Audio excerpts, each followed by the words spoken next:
Hello, welcome back to another episode of Off the Donut. It's been a while. Today we are joined by Johnny Football Hero. You guys can say hi. Hello. Hi. Johnny Football Hero is a self-proclaimed Emo Power-Trio, hailing from Philadelphia, Pennsylvania. Forming in mid to late 2018, the band has put out two projects: their 2019 LP, Long Walk of the Short Pier, and most recently 2021's Complacency, which you can buy on CD and cassette on their Bandcamp at johnnyfootballhero.bandcamp.com. How are you guys? Pretty good. I'm doing well. I'm recovering from COVID right now, which Oh, dude, that sucks. yeah, you know what? To be honest, I had a really bad sinus infection a few weeks ago, and I think that was COVID because that's what my dad has now.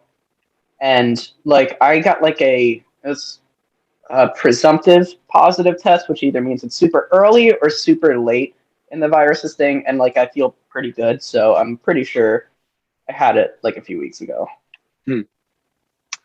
Well, I hope maybe it's back again to haunt you, man. That's true. That could be happening. Before we get into some of the questions, customary beverage and snack check. I have hot chocolate with me and the remnants of a yogurt bowl. Whoever would like to go next. I never figured out how to do gallery mode, so I don't know who's gonna go. So I'll just go. I have Red Bull.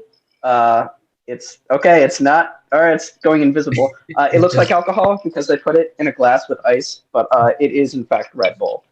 And I have alcohol that looks like Red Bull. And I love what it's called. It's called Smove. And I think that's the dumbest and best name I've ever heard. Shout out to Smove. It's a West Coast IPA. Or maybe it's Half Acre is the name of the company. You can see it's kind of like... It looks and sounds... It does look and sound like an upcoming progressive post-hardcore band. Their album cover. It looks like a Blue Swan band. Welcome back to this podcast has turned into an advertisement. So, yeah, shout out to whoever this is. I'm sorry I said this is a dumb name. It's dumb in the best way. It bankrupts them. I've ruined their company. Just water, but I wish it was hot chocolate. And I'm almost out. Oh, dude. So I don't know where they came from, but I have them. And that's the point. Yeah. That's what we're gonna focus on. We're just around. Cool. So I first and foremost, I usually like to ask bands where their name came from first. So where the fuck did Johnny Football Hero come from? I feel like Riley, you should answer this question. Completely original. There's absolutely no inspiration for it. No, I'm just kidding. There's we get it a lot actually. There's a band from the 90s. They had a one-hit wonder called Popular, called the band's Now to Surf. They still have a big following today, but in the song Popular, there was a line that was and if you see Johnny Football Hero in the hallway, tell him he played a great game. Tell him you like this article in the newspaper. And I was like, Johnny Football Hero is just yeah, that's just it was such a stereotypical Midwest emo band name, and I was surprised it wasn't taken. Yeah. So I was it was just one of those band names I had in my back pocket for the longest time. And the fact you can abbreviate it to JFH it helps because that way you can say I'm a JFH. Yeah. When Riley came to me at the time, Addison wasn't yet in the band, but Riley came to me and the bass player at the time, Matt, and was like, I want to call the band Johnny Football Hero, and both of us were like, that is such a dumb name. No one's gonna get what we're about. They're gonna think like pop punk, and it was one of those things where Riley just kept insisting. Every time we'd see each other, they'd be like, have you thought about Johnny Football Hero as a name? And we'd be like, it's dumb. And then eventually it was one of those things where we were just like, you know what? Fine, we got nothing better. Well, okay. My reasoning was three things. One, the band we were in before, whenever he tried to say the name, nobody would understand it. It was the dispersions, which like if you're like talking to like people like a house show and most of them are drunk, they're gonna think you said the explosions. So boom. So Johnny Football Hero, people remember it. Also, each word has the same amount of syllables, which like to me, that's like cute. It's like 1, 2, 1, 2, 1, 2, Johnny Football Hero. And you can abbreviate it to JFH. So like those are my 3 things. That was like that's why. So I'm glad I whittled you down. And you were totally right. Like hindsight 2020, but like also like obviously I don't just like the name anymore. But you know, at the time we were all like, no, it's got to be super cool. But I didn't feel like people would not know the name The Dispersions, more so that they just, instead of like, they wouldn't say the explosions, you just be like The Dispersions, and them 3, 4, however many drinks they're in. I feel like 4 is a lot for me. For most people, it's probably not. They'd just be like this. Huh? Like it wasn't easy to catch on. So true. So no, you were totally right. It's a much better name. I just remember at the time, like, we were so hesitant to adopt that name because we were like, this is dumb. And now it's like, no, this is a great name. Every time I say it to people, they're just like, nice. Nice, yeah, it's great. Dude. So, and that's what we hope for, right? Yeah, for sure. Yeah. Just a small satisfaction of it. Nice. Cool. So between Long Walk and Complacency, there are a pretty large range of sounds, various melodies and structures that kind of make up each individual song, and just also the records like as a whole. I kind of heard some potential inspiration here and there from like people like the Killers, maybe Radiohead. Heard some like Cage the Elephant kind of shit. Obviously, there's some like older classic rock, some Midwest emo kind of shit, and like some jazzier stuff. Are there any particular influences you might point to for like either record that had a large kind of sway over certain melodies or riffs or whatnot? Sorry, that's a big long question. No, I don't want to start talking because I'm afraid I'm going to start talking over somebody, so I'm like giving it. But I guess I'll start. I would say so Long Walk, which was the first EP. I think there was like a lot more of like classic like 90s rock influence in it. I remember specifically like Smashing Pumpkins played a really big part in the inspiration for that. And then there was also like, we were still like really like trying to see if we wanted to, like how progressive we wanted to be. So I know like Rush is a like classic 70s, like super prog era Rush was a really big inspiration for that. And just kind of like the sound and scopes of everything. Those were big. And I know that with around the time we were recording Long Walk, I was introduced to like a lot of the music I listen to now, a lot of like post-hardcore bands, specifically Hail the Sun. Donovan Malero's vocals from Hail were extremely inspiring and kind of like inspired me to really push my voice to new limits. So like a lot of the highs and stuff on Long Walk kind of come directly from that. And rediscovering old emo stuff I used to like as a kid, like Haley Williams is an extremely influential singer for me. And like, you know, Gerard Way as well. Yeah. And Kellen Quinn. Obviously. Yeah. Yeah. I'll add to the Long Walk part of the question that like at the time, Long Walk is a really weird record for us because at the time we were kind of in a really weird transitional phase between kind of rebranding ourselves and kind of starting anew. And like Riley said, it was a question of how progressive do we want to be, but it was also a matter of a lot of like experimentation in that regard with different things that I think if you listen to Complacency, you see there's a little bit more, it's settled more into where like we want it to be. Whereas if you kind of listen to Long Walk, there's a lot of trying different things on that record because we were still kind of trying to figure out our identity. So, you know, one obviously progresses to the next, but I always think, you know, a lot of the influences we kind of started with in Long Walk really like Riley said, Hail the Sun, they really solidified by the time we got to Complacency. And I think the biggest one collectively for us or one of the biggest ones collectively for us was actually the record "You're Living All Over Me" by Dinosaur Jr. Yes. Yeah. That record Good musically album. and like how our songs kind of came together. That record is a huge part of it for all of us, for both albums, but just as kind of an influence on our band as a whole.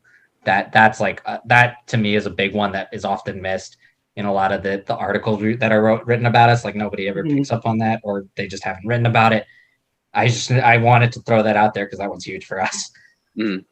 Yeah, the complacency when we moved on to that, I think I kind of like had a reformed kind of not vision but attitude towards songwriting, and I was in a pop punk band for a bit called Crashing, and what that taught me was really just like the guitarist in Crashing, Steve Bruno, his main project now is Drain Maria. He really helped emphasize the idea of like making sure his songs just slap and having fucking bangers. And like, so a lot of that mentality, I kind of regained a sense of like, okay, this song is cool and all, but like, how catchy, how memorable is it? Like, and not in the sense of like, oh, we need to make sure it's memorable for people, but like memorable for like I want to make sure that I write a catchy song and it's in my head too. So that was really important. And around the time we started writing Complacency, that was around the time like I guess the whole fifth wave was kind of coming out. So like Carly Cosgrove was really big, as far as inspiration. Remo Drive's Greatest Hits. I mean, that's another really big thing between Misha and I. And so like that stuff came in as well as like early Dance Gavin Dance records. I started getting into. I was waiting to hear that one. Yeah, I knew it was going to be on the list. Yeah. Specifically the Kurt Travis albums, but some of the Johnny Craig stuff as well. I admired Kurt Travis a lot more, but both singers were very influential to me. Collectively, it was like we took like all of those bands you mentioned, like those post-hardcore bands, Dinosaur Jr., Carly Cosgrove, and like for me personally, there was definitely, I was listening to a lot of And You Will Know Us by the Trail of Dead, so I was trying to throw that into to kind of the rhythm section, and that kind of all just came together to kind of building off of Long Walk to kind of form Complacency, and that's where kind of all of that landed. And it's hard to pinpoint some of the places where like different influences creep in, but yeah, like they're all kind of mushed in there into some sort of musical glob. Yeah. Oh, and I guess lastly, like I know with Complacency when we were writing it, around the time we were still like demoing things out. That's when Eddie Van Halen died, and that was just that was really sad for me because I love early Van Halen so much, and I was as a teen I was really big like 80s metal head, and that's how I like learned all the like soloing stuff. So I was just kind of like, what, fuck it, let me just go ham with these solos. Like if they don't fit, then at least we tried. But that was really big, was like bringing back some of my childhood influences from like Van Halen or Rat, Dokken, Iron Maiden, like a lot of like old school 80s shit. Yeah, well, I mean, it's turned out, I think, sick as fuck. Like honestly, thank you. I think we did a good job blending. I feel bad. Addison came in like right as all the recording ended, and we were doing vocals. Yeah, but she did help out a lot with like vocals and melodies and stuff. I don't know. She was awesome. She remembers too much. Yeah. No, I do. I was there. Oh, there. Yeah. Like right, like because like yes. Her contribution to the vocals was just awesome, and that's all I'm going to say. I'll let her talk about it. She wants to talk about it, but I just want to throw that out there. It made a huge difference. Yes. Did you want to go on about that, or sorry, I didn't mean to cut you off. Oh no, it's okay. I mean, it was only like in terms of harmonization and stuff, we collaborated a little bit on trying to figure out where to add stuff where. But prior to that, I was. Riley and I had played together in Crashing as well, so that ended right prior to me kind of coming into JFH. And so we'd been working together previously, but we were just not on this specific project. So it was this weird kind of overlapping emergence for sure. That's why I'm really excited for right now is being able to write with Addison in the band now, like her previous projects, and even and yeah, just her songwriting capabilities are absolutely incredible. So I'm really excited to, when they care. to work. Right. No, yeah, seriously. Oh. Thank you. Yeah, Cool. She I did still the, go back and Sorry, go ahead. she did the harmonies on Aurora. Yes. And she obviously helped with the gang vocals on Sister Helen, and well, the whole album. She helped with the gang vocals. So she did the gang vocals, and then she also did the harmonies. And I always feel like those harmonies that she did on Aurora, because we recorded that twice, where Riley originally did all the vocals, and then I said to them, like, we should try Addison and see how that sounds. And she did it, and I still think, like, to this day, like, I think that is one of the most like underappreciated contributions, because it made such a big difference. And so, like, I agree. Shout out to Addison for that. Yeah. I forget that I did that. Like, I'll think it's just another random harmony in the song. So it's interesting that it like sticks out to y'all, because I'll just be like, oh, that. Oh, cool. Yeah, that happened. That's so funny. So one of my other questions was kind of between the three of you, what would you say some of your favorite songs that you've written together are, or if there are any kind of specific sections, like something like that stand out to you the most, or that you feel maybe are like underappreciated? I think finishing up Sister Helen was really fun. Just kind of that last, doing all the little vocal ad libs and things at the end. Mm-hmm. That stuff was great. I also, so I have kind of two songs to this answer. One of them, which is my favorite song I've been a part of writing because the process of it was great, was Sister Helen. And that has a funny story a little bit behind it, because a couple months before we were kind of finishing up, we were able to get back together. It was the middle of the early pandemic. We were not able to get together to write. So Riley was writing stuff on their own and demoing it and sending it out. And then we kind of, work on it from a distance. So we finally were able to kind of, during that time, I remember I was messing around with a guitar, and I sent Riley basically what was that first riff in Sister Helen, the that part. And a couple months, and the text I get back from Riley is just like, I like it, but I don't like the accidental in the song.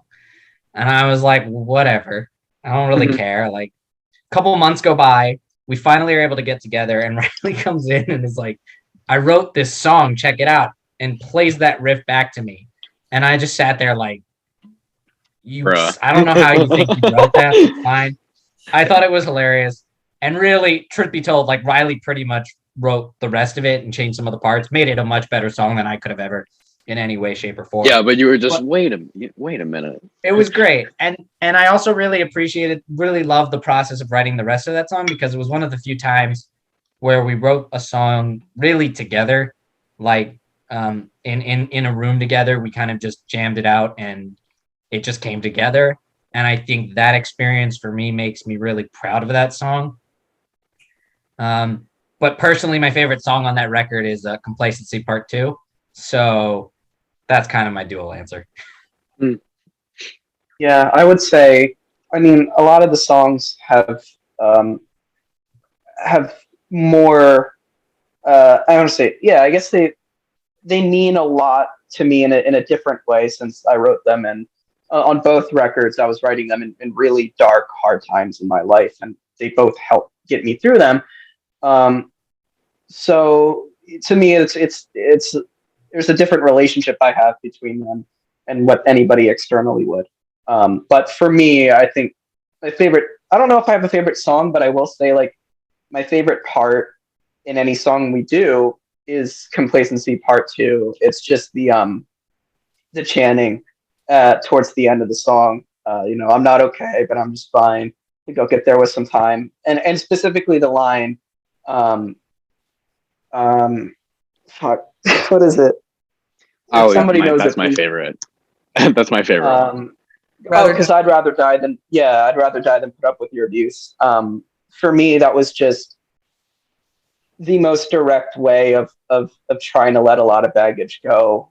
Being in an abusive relationship for a good number of years, and really struggling to come out of that, and really struggling to find myself and love myself again, was a really challenging thing. But that song really encapsulated just like the ability to find myself and love myself again, and really just fucking, let my soul just scream out in freedom. I guess, if that makes sense. Mm-hmm. Cathartic. Yeah. It's the most cathartic thing for me. Cool. Sorry, that's a hard thing to follow up. No, it's okay. one thing I always personally really appreciate when bands or artists do is kind of implement longer instrumental sections to balance out some of the sections that have lyrics over them, which is something that you guys do. I feel like pretty decently often. When you're writing songs, kind of what does that process look like between the three of you? You've kind of mentioned a little bit about it, but if you wanted to go more in depth with that, sometimes like are there lyrics maybe factored in beforehand, afterwards, after finishing like a structure, that kind of thing? Yeah. So for the last two records, it's generally been like I'll piece together like riffs and ideas over a period of time, whether it be like a few days or a few months. And generally what I'll do is I'll come to the band when I have like the intro up to like the end of the first chorus kind of down, and then I'll be like, all right, and I don't know what to do from there. And then sometimes we try to jam on it, and if it doesn't work out, then it takes more time, whether on my own or we keep jamming it out on different practices and stuff. And then I think subject wise, it kind of depends. I know with the two records we have, they both kind of tell there's an overarching narrative from start to finish with those two records.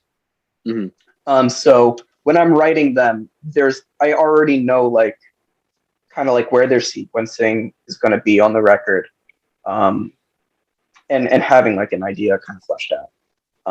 Right now, I think I want to change that up a bit. Like I want to, because past two records were results of me, going through really dark, depressing times. And I don't, I'm in a place where like I'm stable enough now to where like I don't think I'll spiral deep into something like that again. And I don't want to. So I don't want the next JFH record to be a result of something really bad. I want it to be just pure, just creativity, instead of pure catharsis. So we're trying to figure out like how we do that now. And we've jammed on some few things. Like a few weeks ago, we practiced and we just started jamming on this one idea that I fucking adore and I can't get out of my head. And we just like kept jamming on it and working it out. And I like took my phone out and just started recording it real quick before we even got it fully started. Yeah. So I'm hoping to.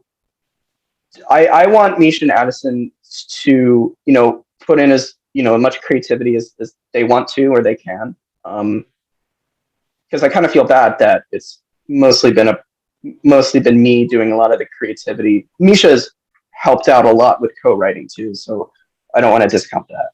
But yeah, sorry. Well, thanks for including me. No, I'm just kidding. I think to kind of circle a little bit back around to your question, right, like Riley said, mostly they do a lot of the writing process kind of comes from them. And I kind of see it as like it's kind of a weird system of like checks and balances. Like Riley is kind of the executive songwriter, and I'm kind and like and I and Addison now as well are kind of like the we're kind of like the legislature here. So they come to us with ideas, and we kind of work on those a bit. A lot of the kind of instrumental aspects of it tend to come from our kind of desire to avoid repetitiveness in our music. I think it's maybe something to do with our ADHD, but maybe not. But like ever since, I mean, pretty much throughout the entire history of Johnny Football Hero, there's been an emphasis on like we kind of come up with like a verse chorus section, and then like Riley said, you come kind of empty-handed from that point, and then you're like, well, what do we want to do now that we haven't yet done in this song? And it's trying to strike a balance of kind of having some structure, but also some kind of aspect to it that's a little bit fresh somewhere in the middle, so that you're not just listening kind of verse, chorus, bridge, chorus. Yeah. So a lot of that is kind of where that ultimately lands and where it comes from. Some songs it's more natural, like in Sister Helen, that middle section, we kind of just jammed out in one night and we were like, yes, that's great. Let's keep that. Sometimes it's a little bit more gradual. I think like Captain Oblivious, Riley kind of demoed and wrote the whole thing. And then it wasn't until we finished recording vocals where I was like, are you going to put vocals in this second section, the second verse that double times it? And they were like, no. And I was just like, I don't know how that's going to work. And then it sounds great. It's like, no, we will throw in some bongos and stuff. Get very at the drive-in Mars Volta type thing. I just feel like I have to apologize to like real Latin drummers for like desecrating their instrument on a record. We're in the studio. I don't know. The drums are there. You just use them. Yeah, dude.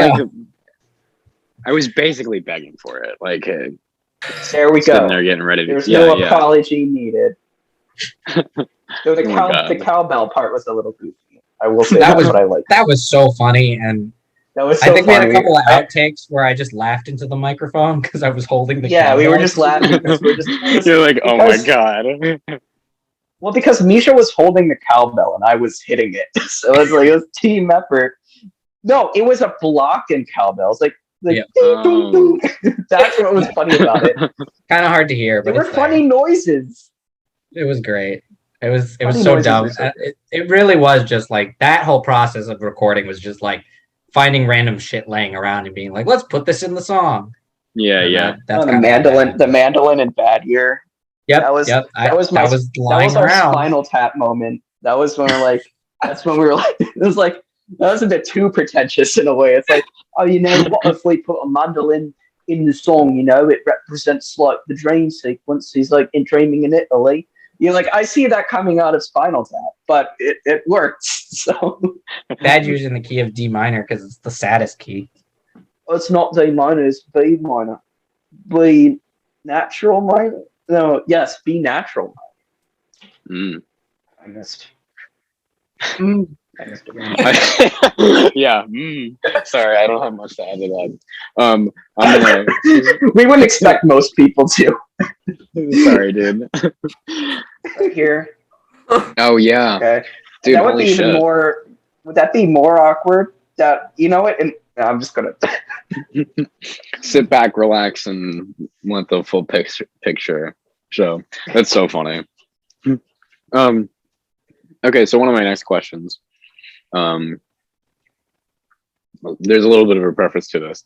So, Riley, you have a incredible voice, and it ranges, I think, a lot, which is really cool. Thank you. There's a lot of rising and falling through some of the more theatrical songs you guys have written. Is there anything specifically that your kind of warm-up process might look like when you're preparing to record, playing a show, or like when you're writing just kind of melodies to vocals and lyrics? And this goes for the two of you as well, since I know you guys also help with vocals as well. Yeah, I finally got like good vocal warm-ups down. There's actually like I have a playlist on my YouTube. It's like 3 vocal warm-ups I do. the one that helps out the most, which I always thought was complete bullshit because it always outside looking in, it looked like how does this work? Is the like the Yeah. like I don't know, bubble lips or whatever, that actually works like insanely well. So I'll do that. I mean, Misha's the one who like would be like, you gotta warm up your voice, because I used to like go so hard and just blow out my voice like instantly. But now, especially this year, I've like really learned to like how to go high without straining my voice a lot. And it's kind of like you just have to teach yourself not to like push harder to go higher. Like you just have to go higher and not push really hard. Another good thing Addison taught me was if you put a little ear blocky boy earplug in one of your ears, that's like a good like little like internal monitor for you as well. If there are no like vocal monitors or anything, so that helps a lot. They're called lip trills, by the way, not bubble lips, Bubble lips. or whatever you call them. All right, well, that like makes a lot that more sense. I prefer whatever. Yeah, I was gonna say I also prefer that to lip trills. I'm gonna call them bubble blowers. Bubble blowers. Bubble blowing babies. Who blew this bubble? We got blowing babies. All bubble blowing babies will be beaten senselessly by every able-bodied patron in the bar. That's right. I'm sorry. You want to just run all of that back for me? Okay, Misha, you ready? I don't know if okay, I'll try. One. All bubble blowing babies will be beaten senselessly. Okay, hold on. Okay, 3. I don't think we can do this because we're on Zoom. We can do it. I swear. We do this enough. We do this enough. Yeah. All right. 3, 2, 1. All bubble blowing babies will. You can't do it on Zoom. You can do it. No, you count. Even if we try to sync it up, our computers are delayed. I get the sense that this is how a lot of it. Conversations are. You just do it. Yes. Okay. Yes. Absolutely. Okay, so then the idea is being abandoned. I think so. I'm gonna let Misha and Addison take their answers now. Addison, I got SpongeBob movie. Yeah. Anyway. Yeah. So. Apple cider vinegar is dope. It tastes like. Oh. Yeah, that's interesting. Yeah, but straight up, like there have been times where I've had to record something or play live, and if I'm not feeling confident, just downing that stuff without any dilutedness, without anything else, it is not fun, but it does the job for sure. I could have sworn, wasn't there a YouTube challenge a while ago where you would just drink that shit? Yeah, probably. It's never a fun time necessarily, but with vocals it really does work for sure. Warming up, obviously, we were kind of talking about, and just knowing like what you're consuming kind of the day of, like if I've got like a studio day or something, I don't want to be eating like a lot of sugar or like dairy products or like caffeine, for one, is really something I try to stay away from, because it makes you all jittery and kind of gets it. Especially me, because I also take like stimulant medication for the aforementioned ADHD. Ew. And like it just like gets your heart rate going in a way that's not great vocally. And so just lots of water, lots of tea, lots of taking care of yourself is always recommended. Yeah, general self-care tends to help, I think. Yeah. So that's why I do the opposite. Well, I'm so glad that we prefaced it with that. Yeah, I mean, like obviously when we play shows or when we record, I do all the vocal warm-ups. I have a lower range than everybody else, so I have to stick in the tenor range if I try to go too high above the that's ridiculous. Range. You have the lower vocal range? I didn't know that at all. Gee, golly, gee. Sorry, I don't want to get sued by Always Sunny.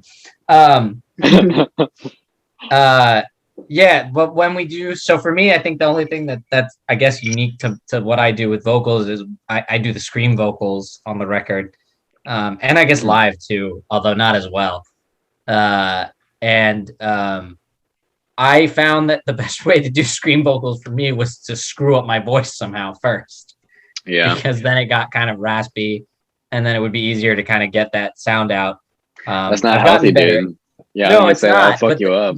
it works, for now. Well, yeah. For now, I have to learn how to do it without doing that. But for the time being, I don't take care of my voice. Fuck you. Well, I maybe got- you should start doing that. one of those DVDs up there. It's called The Zen of Screaming. That Yo. shit goes hard. Fucking out of there, I just dude. that. Yeah, I think by Melissa Cross, I think her name is. No, but seriously though, that shit goes hard. It's like it shows you. It also comes with like a vocal warm up CD that you can use, which generally just helps me with. I feel like with my vocals in general, like overall. And then towards the end, she also kind of looks at some of them like various screaming techniques, and a lot of it being kind of like still mostly focusing on like using your diaphragm, but pushing like airflows kind of through the like top / the back of your throat. And like kind of once I figured that out, I was like, holy shit, it like it doesn't hurt. I'm better at it than I used to be. Still, I think when we recorded Complacency and I did those vocals, I tried to make my voice raspy by kind of using it a lot first. But mostly where I learned how to scream was working in a haunted house. You just kind of have to learn how to like use your voice persistently at loud volumes without wearing it out completely. So like I did a lot of that, but I never really translated it to music. So when we recorded, that's how I did it. I messed up my voice. I've learned kind of more how to control it since then, but I probably should still, properly, fully learn how to do it at some point. Well, it's the same with everything else, is that it just takes practice and getting comfortable with it, and for sure finding your sweet spot and stuff. Especially for you, Dave. I know in Graver's Lane, that's like almost majority scream vocals. So like that. I feel like we end up. Sorry, I feel like we end up playing a lot more of the scream tracks than we actually like have overall. Yeah, that's true. Like that's live true. maybe. That makes sense. Yeah. Yeah, live. Okay, at least live, I can attest a lot of it. But so you need to like be doing it proper if like you're going to be doing it a lot, Yeah. I enjoy doing the scream vocals a lot more. I've like kind of more recently like started getting into death metal and just like heavier shit. There's this one band called Gate Creeper that I've been really into recently. I just started. No, sorry, go ahead. No, it's interesting you just started saying that. I just started like going back and like listening to death for the like. I've never been like into like death metal, but I was like, oh, I mean, just like I don't know what prompted me to do it. I was like listening to what's their album? I shared it on my Insta story. I forget what the album's called. But yeah, I was listening to that today. I was like, holy shit, this is like thrash metal, but like cheesy, and it's fucking. It's just it goes heavy. I love it. Sometimes that should be hitting and you're like, whoa, I'm sorry, what? But yeah, so I don't know. I forgot where I was going with that, but death metal, shout out that shit for real. Oh yeah. Cool. So I think some of my other questions kind of got answered a little bit already. So I would say for the most part, that's all I have for you guys at this point. Do you have any other merch or any other things that you guys kind of want to plug before we close up?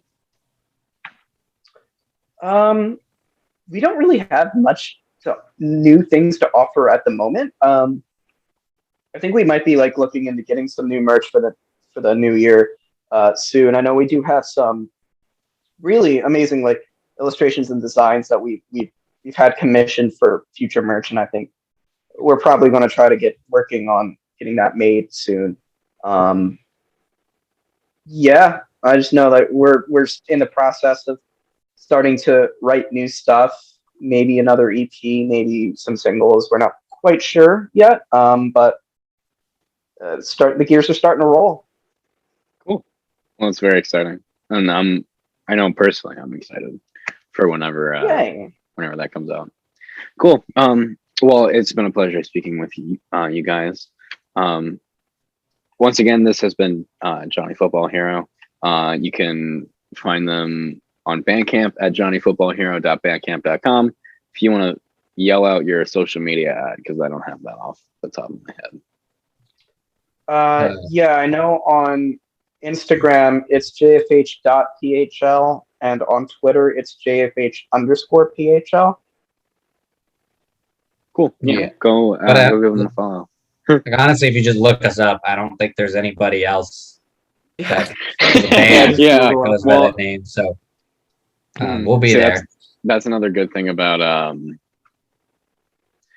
the band name, because I think it was Dan Avidan was talking a while ago about like picking band names that like have good like Google ability.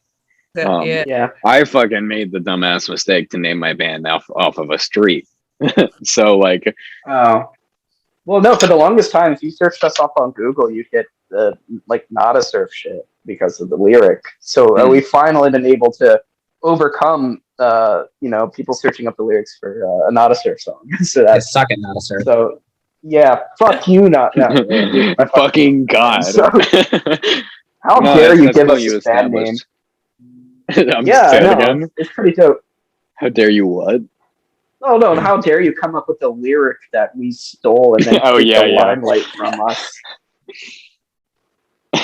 There was someone who knew us, who's known us for years, who like texted me randomly one day and was like, "Did your name come from that Nada Surf song?" And I was like, "Did you just figure that out?" I was like, "You've listened to Nada Surf this whole time, and you just figured that out. Good job." Yeah, that's their one big song. I'll just tell people it's from a Weezer song. I think you should always do that. Just without any other prior motivation. Just apply that to everything. Yeah. I wanted to think, there was like a little trend from a few years ago that I wish stuck around. It was when it was the name that a Paramount Love Supreme had before they chose that name. They called themselves Metallica 2. And that's just like the funniest. It's the funniest thing. Oh my God! Like just taking like a really big band name and just putting 2 at the end of it. So like, of course it was them too. No. Oh, of course. Oh, absolutely. I love them, and that's so like. There's an alternate universe where we're like AC/DC 2 or Def Leppard 2. I want to see that parallel universe. The next time I see Liam, I'm just gonna like no other words, no other context, just Metallica 2. Tell me more. Oh please. Yeah, that's the. I don't have any scene cred, but I'll pretend I do by just saying I remember when they were Metallica 2. yeah. I remember when Noise Plant was Rat Diet, and if any of them see this, they're gonna kill me. Oh my God, I miss Noise Plant. Yeah, right. I'm so glad that Leela is doing shit again in Mind Goblin though. That's so fucking great. Yeah, right. It's always wonderful seeing them around. Yeah. Totes. Cool. All right, I'm just gonna go ahead and wrap this up. Thank you again for watching. If you have stuck it out this long, this has been Johnny Football Hero. You can find them all of their social media stuff in the description below. Thanks again for talking with me, guys. Thank you so much. Thank you, Chris. Yeah. All right.